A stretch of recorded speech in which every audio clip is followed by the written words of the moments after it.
Let's work on Unit 5 Progress Check Free Response Questions Part B. This is the AB question. And let's begin. We are not allowed to use a calculator for that, so I'm going to set my calculator aside, and we have a lot of stuff going on here. The graph of the continuous function g is shown above. Great, we have g. Let's just make a couple observations. Function's increasing, function is positive, concave up, concave down, all that's going to come in handy later. The function g is twice differentiable, good to know, except at x equals 0. So the derivative of g does not exist at that specific point, or maybe the second derivative does not exist at that specific point, whatever it may be. We'll actually get into that in part C of this question. Let f be, okay, different function. They give you a coordinate, and they also give you the derivative of f. All right, sounds good. We have a f equation, we have a g graph, and we'll get started. Find the x coordinate of each critical point of f. That's where the derivative of f, given to us here, so don't take the derivative again, not yet. That's where the derivative changes signs. So we're going to classify each critical point as the location of a relative maximum, minimum, or neither. So we're going to find everywhere that the derivative equals 0 or the derivative doesn't exist. This derivative exists everywhere. There are no x values where this thing would not exist. Domain is negative infinity to infinity. And we will justify our answers. So let us begin with part A. Let's see. Part A, we will need the function that they gave us, the derivative that they gave us. So f inverse is x squared minus 5/4 e to the x. And we are going to set this equal to 0 because that's what we do when we are looking for, well, critical points. So since we are going to set it equal to 0, I think we could factor, and this one doesn't look like it factors, but you can. Now, if you want to go ahead and set this equal to 0 and just solve it, normally you can. I personally choose not to. I think factoring is going to come in a little bit better when we deal with some other stuff. Okay, there's that. Basically, this is the difference of two squares. So we'll square root the x squared, x and x, square root the 5, square root the 4. There we go. And again, if this didn't go through your mind, that's fine. We're going to set each of these equal to 0. First of all, let's go for something slightly obvious. E to the x equals 0 is going to get you nowhere. So this is a completely wasted step. This is a step that you could do in your head, as is this one. I don't even know why I'm writing it. What a waste of time. So anyway, we're going to have a couple critical points. One of them is at positive square root of 5/2. The other one is at negative square root of 5/2. That happens from here and here. Again, we could have set this equal to 0 and solved it, gotten the same thing. I wanted to go into factored form for reasons that'll become obvious in a few minutes. So we need to find out if these x values, positive and negative, square root of 5 divided by 2, are going to be maximums, minimums, or neither. So we have found where the derivative equals 0, but now let's go a little further with it. And again, nothing happened with that one. So square root of 5/2, the negative one, and square root of 5/2, the positive one. And we need to test numbers within each interval and decide what happens if we plug these into the derivative. And that's why I use factored form. That's just, for me, it helps me kind of figure out. I think it's a little bit easier if it's calculator inactive. So let me go for the obvious first. Let's go for 0. If I plugged in a 0, 0 goes here, it's positive. 0 goes here, it's negative. 0 goes here, positive. It doesn't matter what you plug in right here, you're going to get a positive, okay? Plug in the most negative thing you can think of, and you have e to a negative power. It's a very small fraction, but still positive. So positive, negative, positive is going to give me a negative. So my derivative is negative on this interval.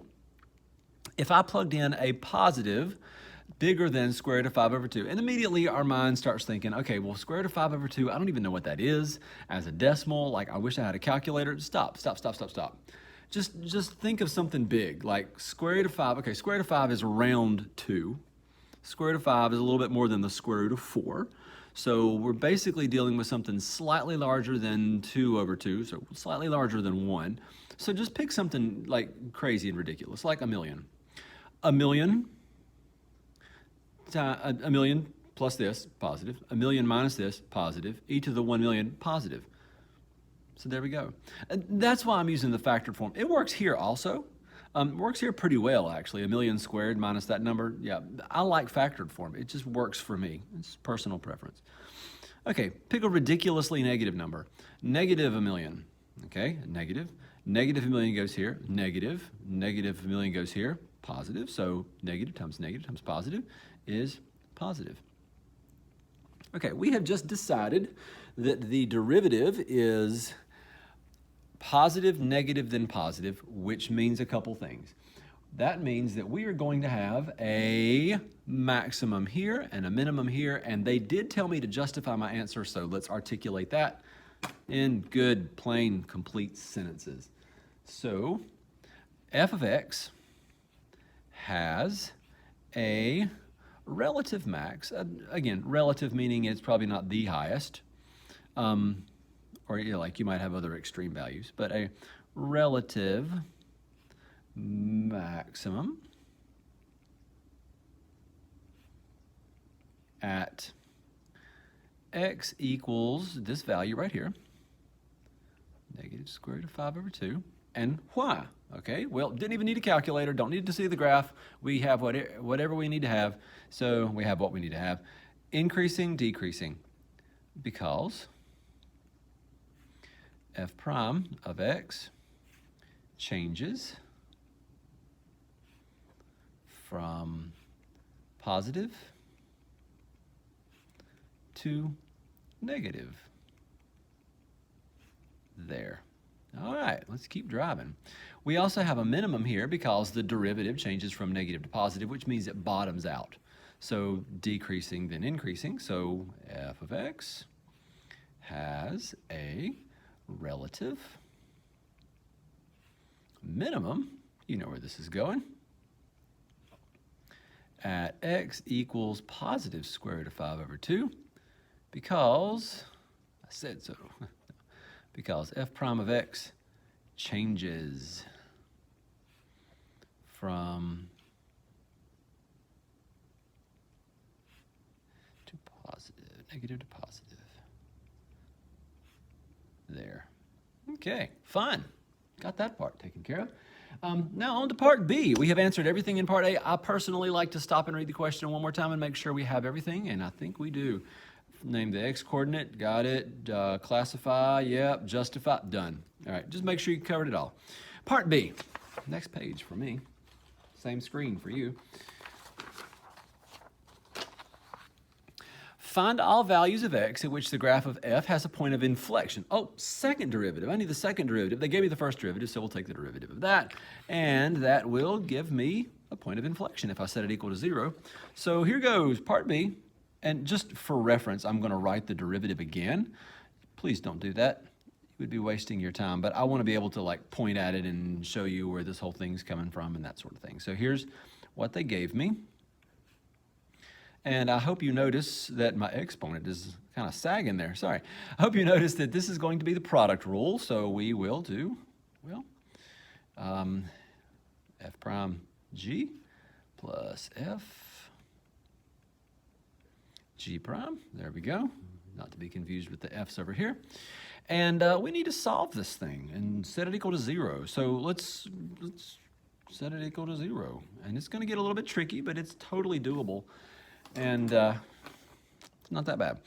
I noticed that this term has the e to the x, and this binomial is multiplied by e to the x. So let's factor an e to the x out. And when we do, we're going to have, I'm going to stretch this out an extra step, just because. 2x plus x squared minus 5/4. I'm doing that because this gets a little bit tricky. We're not used to seeing factoring look quite like this, but basically I'm factoring an e to the x out here and e to the x out of here. This is out of order, so we're going to go e to the x and then x squared, 2x, and then minus 5/4, and that's equal to 0. All right, fun. And now we factor, and we factor with the fraction. Oh dear. All right, we've never done this before, ever, but it is totally doable. Trust me, it is completely doable. If you want to go crazy on it, you could use the quadratic formula, and I actually might go that route. In my head right now, I'm debating about the best thing to do. Let me tell you what is going to get us nowhere, and I'm going to write it anyway. E to the x equals 0. Oh well, that got us nowhere. And then this equals 0. That'll get us somewhere, but it might take us a minute to get there. We set that equal to 0, and if you wanted to, actually, you could multiply by 4, or you could use the quadratic formula. This does factor, by the way. Not in the most easy to understand way, but it does factor. So what do you want to do? Do you want to multiply by 4, get rid of the fraction, have a number in the front here, or do you want to use the quadratic formula? Oh, well, you didn't respond, and it is a video, so I'm just going to pick one. Let's do something different. Let's not factor it. Let's use the quadratic formula, just because you may not have seen it in a while. Negative b plus or minus the square root of b squared minus 4ac, all divided by 2a. Here's the fun stuff. We're going to figure out what x values make this equal 0. It is indeed quadratic. A is 1, b is 2, c is negative 5/4. We can do this without a calculator. Hope so. Negative b plus or minus the square root of b squared minus 4ac. Oh, this is going to turn out beautifully. All divided by 2 times 1, which is just 2. Okay, using up all my space over here. Bring it over here. Negative 2 plus or minus something over 2, square root of, okay, 4. Minus 4 times negative 5/4. Okay, yep, time for a red pen. 4's cancel, negative and negative is positive, so we have 4 and 5. 4 plus 5, I believe I know what that is. There's a 9 right there. So we will continue knowing that we have negative 2 plus or minus 3 over 2. That means I have 2 answers. One of them is negative 2 plus 3 over 2. The other answer is negative 2 minus 3 over 2. And we now found our x values. This is great. This is great. Yay. I'm going to put them in numerical order from smallest to biggest. Not that it's going to matter yet. Okay, man, getting deep into this stuff. And sometimes I get in this big process and I'm like, wait, what was I doing? Sometimes I have to back up, find out. Find all values of x at which the graph of f has a point of inflection. What's a point of inflection? Well, it's where you slide down so you can see it on the screen. There we go. A point of inflection is where your concavity changes. Let me rephrase that. I am looking to see where the sign of my second derivative changes from negative to positive or positive to negative. So now this is going to start looking a little more familiar. Okay?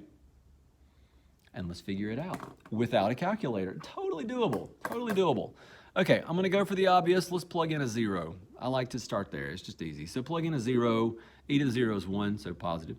0, we don't have a factored form to deal with here. We could kind of reverse engineer it, but why waste your time? 0, 1, sorry, plug in a 0, get a 1. So 0 plus 0 minus 5/4. So we have a positive times a negative. That's gonna give me a negative. It is not always safe to assume that the signs will alternate back and forth like positive, negative, positive. Sometimes, most often they do, but not always. It's rare, but every now and then, so it's worth checking. If I plugged in a 1, I don't care about the actual number. I care about the sign. Let's do an easy number. Let's plug in a 1. E to the 1 is e. It's positive. So positive. All I care about is positive. Plug in a 1. I have 1 plus 2, so 3. 3 minus something a little less than 1. Basically 3 minus 1.25 is what I'm trying to say. Sorry. Positive times positive. This guy's positive. This interval right here is positive. And then we'll plug in a negative 1 million. Okay? Negative 1 million goes right here. Positive. Negative 1 million gets squared. Positive. Powerful positive. Okay? Plus negative 2 million. Okay. Enormous positive, because you squared negative 1 million, minus 2 million. So not significant, minus 5/4, not significant. There we go, that's it. So the last video left off with us finding the points of inflection of the f function. And we ended up with these two right here, and we tested them using sign analysis, and then realized that they are indeed points of inflection, almost said affection, inflection, because that is indeed where our concavity changes. So these are our answers. And I had one more thought I was gonna throw in the video, and the video ended abruptly. Battery died, but anyway, it's irrelevant. I wanted to point out that we sort of know this without getting into too much detail with the sign analysis, and here's why. First of all, this factor, e to the x, is never negative. And so it's never equal to 0 either. So it's somewhat irrelevant to our conversation. So it's always some positive. And then we have this quadratic, and this quadratic is, well, a quadratic, so we know it's a parabola if we were to graph it. And it is open upward because it has a positive understood 1 in the front. And so because of this positive understood 1 in the front, excuse me, this graph is going to go like this, just this piece right here, like that. And therefore, the second derivative has somewhat of a parabolic, well, not somewhat, but it does have a parabolic shape. I say somewhat, yeah. There's this factor that screws it up a little bit. But it has a U-ish shape. And because of that, it's going to be higher here than it is here, and then higher here. So we're going to have positive, negative, positive. We sort of know that without doing all this, but this is good to do. Okay, let's move on to part C, which asks us to fill in some values into a table. So, excuse me, we're going to fill in the missing entries in the table below and describe the behavior of G prime and G double prime on the interval. All right, keep in mind, we're dealing with G now, and G is the graph, not the equation they gave us. So now we're dealing with this. And they are talking about the original function, they're talking about the derivative, they're talking about the second derivative, all kinds of fun stuff. And we have to give we have to write the word positive or negative in these places and give a reason for our answers. So let's grab a piece of paper and we're going to jump right in with that. So here goes, part C.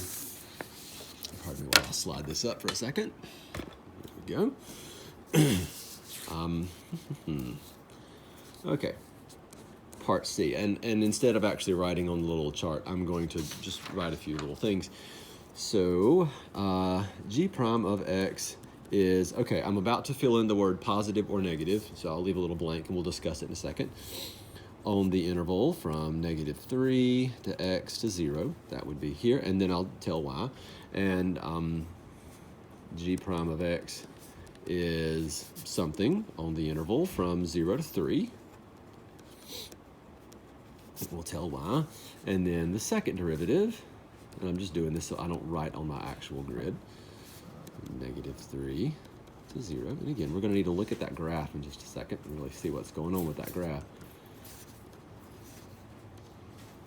0 to 3. Okay. So looking at the graph, I'm going to zoom out just a little bit. As I look at this graph, I want to know what happens with the derivative. So that's really a matter of increasing or decreasing. So for this graph, from -3 to 0, the graph is increasing. Actually, same here. So increasing, increasing, and therefore the derivative is positive. I think that's pretty straightforward. So it's positive, and positive, and I really could have put all this in one sentence. Probably should have, but I didn't, so here goes. The derivative is positive on this interval and positive on that interval. Why? Because G is increasing on that interval. And my handwriting got really sloppy there, but it's totally okay. And it's the same explanation here because G is increasing on that interval. We'll just leave it at that. Okay, second derivative obviously has to do with concavity, so we're looking for concave up, concave down, and from -3 to 0 on the x-axis, our graph is concave upward, therefore the second derivative is positive. From here to here, the second derivative is negative because it's concave down, and that's exactly what we're going to write.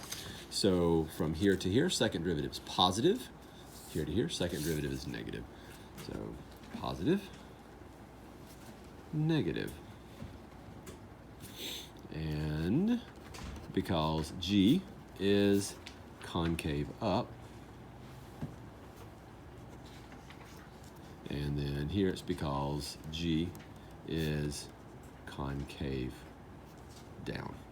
Okay, on that interval, and that's kind of implied. You don't have to write that in there. Okay, let's move on to part D, and now things get really fun. Quite fun.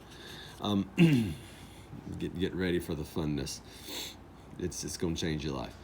Let H be the function defined this way. H of X equals F of X, okay, that's the equation they gave us, times G of X, and then is H increasing or decreasing at X equals 0? So we have the equation times the graph, basically, And then they're asking a question about increase and decrease. Well, that is an issue of the first derivative. So let's take the derivative, and I really hope you notice what's happening here. We are going to need to use the product rule, so no surprises there. F prime G plus FG prime. And keeping in mind that we need to use the product rule, we have this so far, and they're asking us about what happens at a specific x value, at x equals 0. So give a reason for your answer. Okay, so we're going to have to figure out a few little things here, and let's plug in 0. So h prime of 0 equals f prime of 0, g of 0, plus f of 0, g prime of 0. Okay, now we're getting somewhere. We have to decide if this is positive or negative, and we may not really even know the exact number. We just need to know if it's positive or negative. Now we can get some specific values with the f because we have the equation for f. And again, that equation, a lot of pieces of paper floating around here. That equation is, oh, actually, we don't have that. We do have the equation of the derivative, so we can use that. And we also know that f of 0 equals -1. So let's just kind of jump in there. We know that f of 0 is -1, so -1. Let's I'm gonna organize my thoughts over here on the side. F of 0 is -1 because they said so. F prime of 0 is, okay, well, they gave us the derivative. That would be 0 squared minus 5/4 times e to the 0. And again, I'm pulling that from the actual equation that they gave us. There we go. So we are going to have -5/4 times 1. So that is also negative. -5/4 if you want the exact number. So we have -5/4 here. So far we have a negative in this space and a negative in this space. We need to know what this is, and we need to know what this is. Now we may not know what they are, but we'll figure out enough to figure out some signs, and that's going to be important. So g of 0, looking at the graph, I think it's fairly obvious. G of 0 is 2. And then g prime of 0, and this is where the math falls apart, and we don't have the number, but we have the sign. And again, that's all we need. They asked, is it increasing or decreasing? Is the function increasing or decreasing? All I need is the sign of the derivative for that. So I am going to find out that the derivative is, well, positive right here. And I think it's obvious because the function is increasing at x equals 0. So I don't have a number to put there, but I do have a positive. And because I have a negative times a positive, it's negative, plus a negative times a positive, which is negative, we're going to have a negative. So basically a negative plus a negative. I don't care how big it is, I just know that I have a negative, and that actually almost answers the question. Let's put it into words. They said give a reason for your answer, and I haven't even given the answer. The answer is decreasing, and let's write down why. Because h prime of 0 is negative, h of x is decreasing at x equals 0. There we go.